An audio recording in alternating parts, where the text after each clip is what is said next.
जदून साहब, जितनी मैंने गुफ्तगू की है इंट्रो के अंदर, अपनी जो राय दी है आप उससे इत्तफाक करेंगे या फिर प्रोसिक्यूटर या एडवोकेट जनरल पंजाब होने की, इस्लामाबाद होने की हैसियत से इख्तलाफ ही करना है आपने मुझसे? नहीं, मैं मुनासिब बिस्मिल्लाह ये समझूंगा कि क्योंकि ये मैटर सब्जुडिस है तो इस पे हम एक हद तक की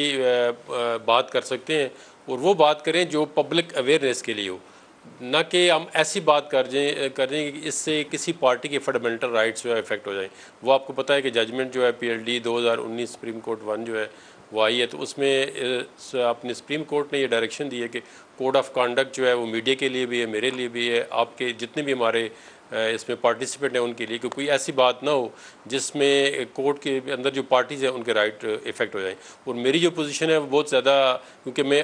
कोर्ट के अंदर एक अहम रोल है मेरा, तो मैं भी कोई ऐसी बात नहीं करता कि इससे कोई केस पे असर पड़ जाए, क्योंकि जो बातें कोर्ट में होती हैं वो अब मीडिया पे ज़ाहिर नहीं हो सकती। तो जैसा कि आपने फरमाया, आपने अपनी ओपिनियन दे दी है, तो इसमें अब देखें ये जो मैटर है ये between the court and the contemnor है। आप ओपिनियन दे दें, मैं दे दूं, उससे कोई फ़र्क नहीं पड़ता। अगर कोर्ट ने अपनी सेटिस्फेक्शन समझी कि ये इनका रिप्लाई है, ये हमें सेटिस्फाई करता है कि ये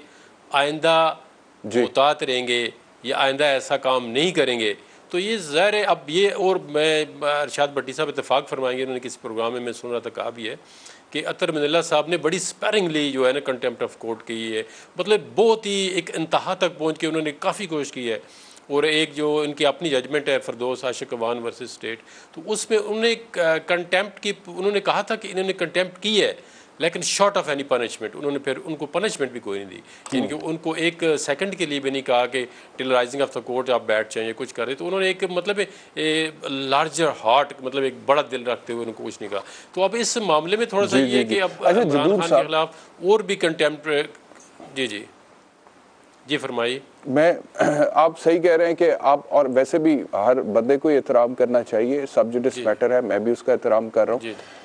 लेकिन हम अपनी राय तो दे सकते हैं ना। तौहीन अदालत के कानून की अभी तक जो तशरीह हुई है मुख्तलिफ मुकदमात में, पाकिस्तान में या पाकिस्तान से बाहर दूसरी जुरिस्डिक्शंस में, चाहे वो अमरीका है, बरतानिया है, हिंदुस्तान है या कनाडा है। ये शाम साहब मैंने बताया कि कोर्ट अतल वसा नहीं ये इस्तेमाल करती राइट कि जी, क्योंकि ये between the court and the contemnor होता है, और कोर्ट मेजॉरिटी केसेस में जो है ना वो यहाँ पे इस्तेमाल होना चाहिए था। बड़े जी बड़े नहीं, इसमें तो देखिए ना, उनको कोर्ट ने एक ऐसा केस था जिसमें उनको एक सेकंड अपॉर्चुनिटी दी गई है और एक इशारतन उनको बताया गया, ये मैं कह सकता हूँ कि जी आप F8 कचहरी, आप इस्लामाबाद के लगता है वाकिफ होंगे, आप आते रहते हैं कोर्ट में भी, तो F8 कचहरी से होके आते हैं। इनका मतलब ये था कि कंटेम्प्ट तो देखो ना उन मोहतरमा जज साहबा की हुई है, तो उनकी अदालत से अगर आप आ जाते, माजरत करके आ जाते, तो इनका केस। अच्छा, मैं आपसे एक अर्ज कर दूं, अब आप जदून साहब, मैं आपसे अर्ज करूं, उसके बाद फिर मैं भट्टी साहब की तरफ जाऊंगा। ये PLD 2014 सुप्रीम कोर्ट 367, वैसे मैं कोट कर रहा हूं क्योंकि जवाब में हवाला दिया हुआ इमरान खान साहब के वकील हामिद खान साहब ने, और उसमें ये इमरान खान साहब पे कंटेम्प्ट लगी थी इफ्तिखार चौधरी साहब के ज़माने में, और उन्होंने शर्मनाक का लफ्ज़ इस्तेमाल किया था, और उसके बाद तौहीन अदालत की कार्रवाई शुरू हो गई थी। फिर इमरान खान को बुलाकर कहा गया था कि अनकंडीशनल अपॉलॉजी सबमिट करें। खान साहब ने बोला जी कि अनकंडीशनल अपॉलॉजी सबमिट नहीं करूंगा, बेशक जेल भेज दें। तो उसके बाद उन्होंने वजाहत दी थी, और उस वजाहत पर फिर जो फैसला आया था उसको बाकायदा तौर पर कोट किया गया। यहाँ पर मैं पढ़ देता हूँ। इन our opinion,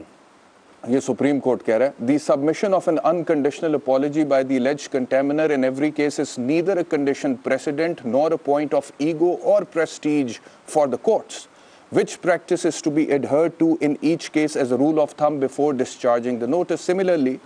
mere submission of an unconditional apology is also no ground for further inaction in the proceedings or discharge of such notice without looking into the intent behind it. तो बड़ा important ये है कि वो कहते हैं कि unconditional apology, गैर मशरूत माफ़ी देना कोई शर्त नहीं है लाज़िम व मज़लूम प्रोसीडिंग्स को ड्रॉप करने के लिए, शो कॉज नोटिस को डिस्चार्ज करने के लिए। और अगर कोई दे भी देता है गैर मशरूत माफ़ी, तो ये ज़रूरी नहीं हो गया अदालत पे कि वो उसे मान ही लेगी। तो ओवरऑल टोटलिटी में देखना पड़ता है। तो टोटलिटी में जी इसमें जी फरमाएं। इसमें अगर आप क्योंकि जजमेंट आप पढ़ रहे हैं, आपके पास जजमेंट मौजूद है, इसमें इसका एक लास्ट पैरा देखें, उन्होंने कहा था आप एक पार्टी को लीड कर रहे हैं तो लीडर को थोड़ा सा मतलब है एक आइडियल रोल होता है लीडर का कि आपके बहुत ज़्यादा वर्कर्स होते हैं, फॉलोअर होते हैं, तो उस पर इतनी ज़्यादा रिस्पॉन्सिबिलिटी होती है कि वो ज़्यादा रिस्पेक्ट करे कोर्ट की, ताकि उसके जो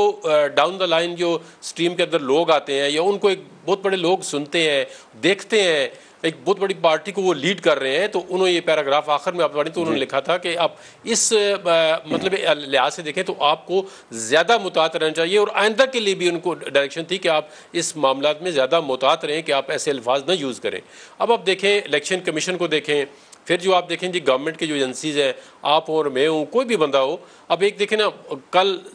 जो हियरिंग हुई थी कोर्ट की, तो उसमें चीफ जस्टिस साहब ने यही फरमाया था कि जो वर्दी है यूनिफॉर्म है, चाहे वो कांस्टेबल है, चाहे वो डीआईजी है, चाहे वो आईजी है, उसको पर्सनल नहीं होता, हम उसकी यूनिफॉर्म की रिस्पेक्ट करते हैं। अब आप इशारे पे जा रहे होते हैं तो एक कांस्टेबल होता है, वो आपको इशारा करता है, आप रुक जाते हैं, वो आप रिस्पेक्ट कर रहे हैं स्टेट की, उसकी यूनिफॉर्म की, इर्रिस्पेक्टिव ऑफ हिज डिजिग्नेशन।